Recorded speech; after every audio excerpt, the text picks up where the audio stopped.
Guys, the UEFA European Championship is Germany's turf. They hold the record for most participations and most semi-final appearances in the competition's history. They're also the team with the most trophies won, after having won the Euros 3 times in 1972, 1980 and 1996. They share this record with Spain, but this year they'll be looking to go clear of everyone else at the top. But they'll have to first get past Spain to do that. Could they do it? You bet they certainly can, and we'll tell you why in this video. Ladies and gentlemen, this is why Germany equals Euro 2024 champions. First, they're the hosts of the current tournament, and that gives them a slight advantage over every other team. An advantage you can feel and hear in the stadium is with each touch a German player takes, each goal they score, each clearance they make, and each match they win. Apart from that, history also corroborates the entire concept of home advantage at the Euros.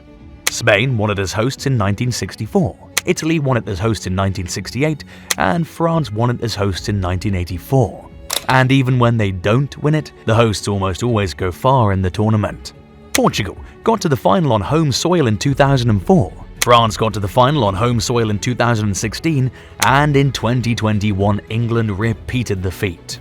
So, the tournament being played in Germany is an advantage for the German national team. And so far, that advantage has propelled the players to play at their very best for the flag and the home fans. Speaking of the players, the squad Germany assembled for this competition is easily one of the best in the tournament. They have everything you could ask for in every position on the pitch, and it gives them such an incredible balance only a few national teams in Europe can boast of. Between the sticks, they have a man who's arguably the greatest goalkeeper of his generation, Manuel Neuer. Then in the defense, they have Antonio Rudiger, who's a 2-time Champions League winner and one of the best centre-backs in the world right now. They also have the youthfulness of Nico Schlotterbeck and the tremendous mix of experience and versatility of Joshua Kimmich. In midfield, they enjoy one of the best dribblers and best young players in world football in Jamal Musiala, behind whom are Toni Kroos, who's brilliant at unlocking even the best of defenses with his passes, and Ilkay Gundogan, who's a European treble-winning captain and arguably the best midfielder on the continent when it comes to interpreting space. Then, in attack, this team has Kai Havertz, who's rediscovered himself at Arsenal, Florian Wirtz, who was named Bundesliga Player of the Season after an unbeaten league campaign with Bayer Leverkusen, and has the luxury of Niklas Füllkrug, a Champions League finalist and deadly traditional striker, who can come off the bench and change games. So far in the tournament, they've had a defender, Rudiger, a midfielder, Gundogan, and an attacker, Musiala, win Man of the Match awards. That alone shows you that this is not a one-man team at all. Everybody all around the pitch regularly pitches in. With a perfectly balanced squad like this, Germany will be favourites going up against almost any opponents at the Euros. But it's not just about the players now, is it? They also have one of the best coaches in the tournament. Nah, scratch that, one of the best coaches in the world. Julian Nagelsmann might be the youngest coach in the history of the Euros, but he's not one you should look down on because he already has a very impressive CV, perhaps the most impressive of any coach of the tournament. In his first full season as a manager, he took Hoffenheim from fighting possible relegation to qualifying for the qualifying phase of the UEFA Champions League for the first time in the entire history of the club. Then in the very next season, he led Hoffenheim to the actual Champions League competition for the first time. After Hoffenheim, he moved to RB Leipzig, and in his first season there, he helped them reach the semi-final of the Champions League for the first time in their history. It was the first time the club had ever reached the knockout phase of the Champions League. Can you even imagine that? First time in the knockout rounds of the Champions League, and he takes them to the semis. Incredible! And then in less than 2 years with Bayern Munich, he won the Bundesliga and 2 DFL Super Cups. His time in charge of Bayern ended with a 71.4% win rate and the 4th best Bundesliga points average in Bayern's entire history, before he was rather unjustly sacked by the club.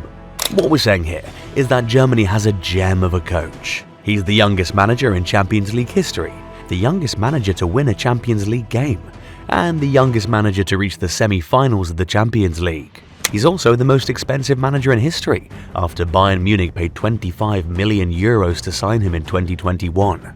Now, he's in charge of the German national team, and he was able to transform them completely and totally in very little time.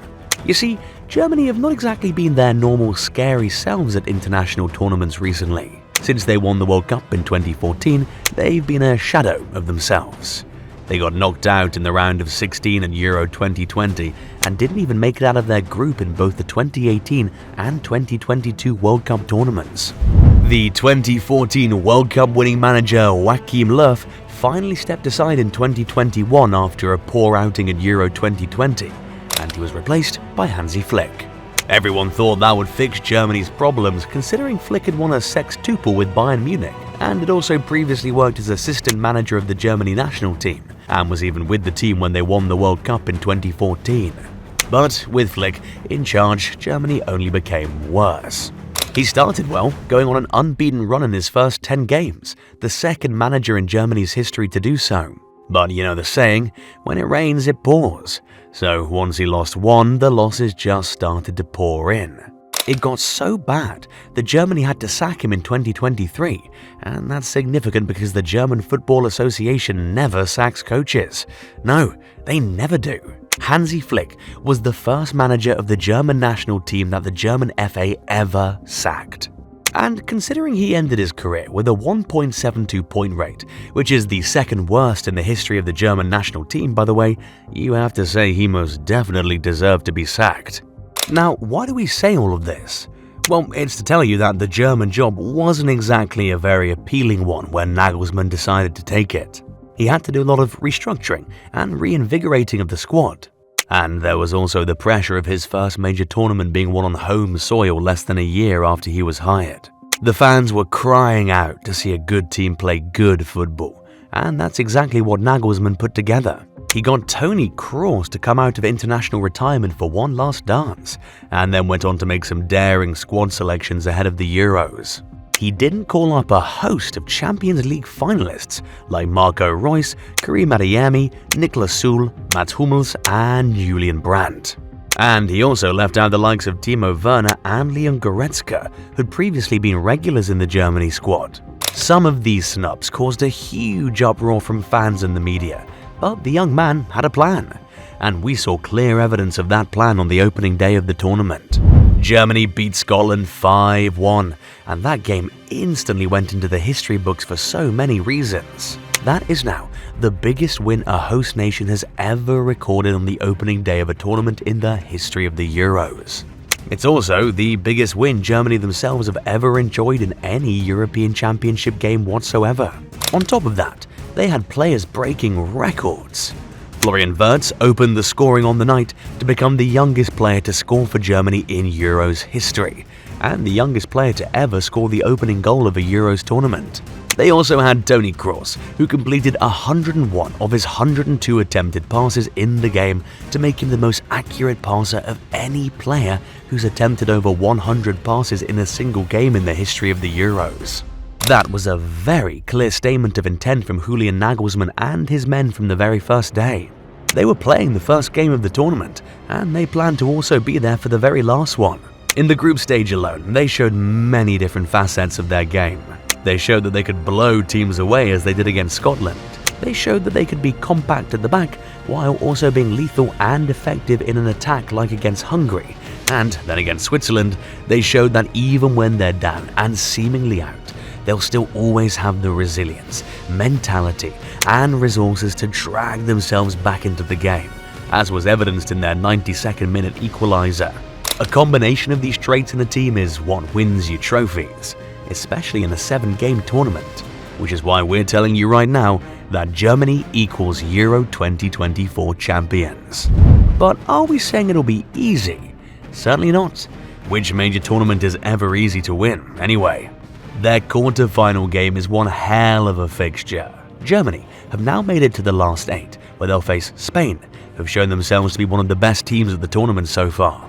That's a fixture that would have made a very good final, but sadly we only get it in the quarters.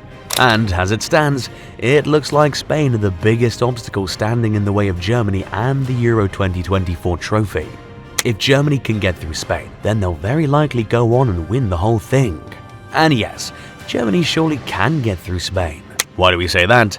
Because Nagelsmann shown some brilliant tactical flexibility in this tournament. Against Denmark in the round of 16, he made a big call to drop Wirtz to the bench and start Sané instead. Some fans questioned it because Wirtz obviously had a much better season than Sané in the same league and had even scored in the tournament. But just by watching that Denmark game, it was clear why Nagelsmann did what he did. But for those who didn't watch the game, the gaffer explained why he did that in a post-match interview. According to the man himself, he noticed that his team did not have enough deep runs in the group stage game against Switzerland, and that was why he brought in Sané, because he's the best at making those runs in the squad, especially compared to Wirtz, who always wants to have the ball at his feet. And then he looked at Denmark and saw that they have a much more compact defense with tall and powerful centre-backs who are good in the air. So he figured that the best way to break them down was to play the ball more on the ground rather than in the air, and stretch their defense as wide as possible. He made these observations, made the necessary changes, and it worked a treat. This was a Denmark team that England found impossible to beat, by the way. But Germany beat them, and even kept a clean sheet while at it. What this shows is that Nagelsmann is not a coach who's rigid with his tactics. He's always ready to switch things up depending on the opponent he's facing. So, expect him to come up with something brilliant and perhaps a little different for the quarter-final fixture against Spain. Now, you want to know another reason why we say Germany are destined to be European champions this year? Because of this little thing called hunger. These players are hungry. You see, Germany's not won the Euros in the 21st century, like at all. The last time they won was in 1996, so the coach, the players, and the entire country are all hungry for victory once again. And they've been close in the recent past. They got to the final in 2008 and reached the semis in 2012 and 2016. So this time, they have that extra desire to go all the way. In the Germany squad, you have a bunch of players who are world champions and have even pretty much completed football. But this one trophy is still missing. Players like Manuel Neuer, Thomas Müller, and Toni Kroos have won every trophy there is to win in football, all except the Euros. Being in the twilight of their careers, this is probably their last chance to win it all, and you trust they'll be giving it everything they've got. Speaking of Kroos, this is his last tournament as a professional footballer. He's already announced that he'll be officially hanging his boots after Euro 2024, so this is well and truly his last dance. And wouldn't it just be perfect for him to end that dance with the one trophy he just wasn't able to win his entire career? The man won 7 league titles, 6 Champions Leagues, 6 FIFA Club World Cups, multiple domestic titles across Germany and Spain, and even the biggest one of all, the World Cup. I mean, he's the most decorated player in the history of German football, but he still hasn't won the Euros. It seems just perfect that in his last ever game as a professional footballer, he wins the elusive prize and puts in that last piece that completes the puzzle. And if that does happen, there's a huge chance that he could also win the Ballon d'Or, which he certainly deserves, and have what could be the greatest end to a career we've seen in football history. So guys, this combination of hunger, experience, youth, a tactically brilliant coach with a good CV, home advantage, and just sheer fate and destiny feels like it could help Germany win the Euros for the first time in 28 years and make them the outright most successful nation in the history of the UEFA European Championship. Do you guys agree with us though? Do you think Germany will win the Euros this year? Tell us in the comments. And if you think Germany won't win it, tell us who you have your money on. As always, don't forget to like the video.